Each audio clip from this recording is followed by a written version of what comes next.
Richard Ertel and Michael Aplikowski were two of the least likely people you'd expect to find helping the homeless. My history spans about 28 years in the prison system. Always behind drugs in one form or another. Robbing for drugs, selling drugs. Michael has a similar story.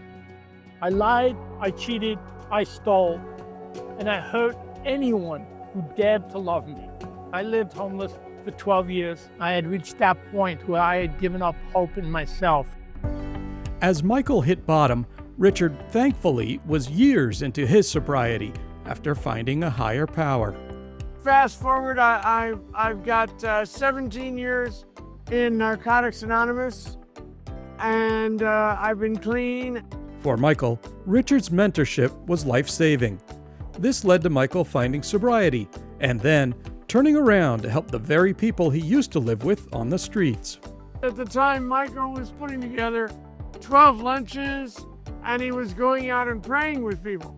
Once they had both slayed their personal dragons, Richard and Michael started doing homeless outreach in Oceanside. There, they discovered a great need for basic wound care, because those with open wounds are not allowed to enter a shelter. As a result, the pair created a nonprofit and called it Convicted for Christ. We established relationships with people that become transformational, that allow an atmosphere of trust, an atmosphere of love to take place. They enlisted a doctor and nurses who volunteer their time weekly. Funding from the Lucky Duck Foundation covered their startup costs. In their first year, they treated around 800 people and helped 55 of those individuals move off the streets.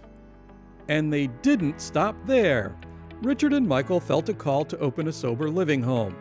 They have now opened 2 sober living homes that are self-sustained by rents of roughly $800 per person per month. Residents must gain employment and remain sober. Imagine that.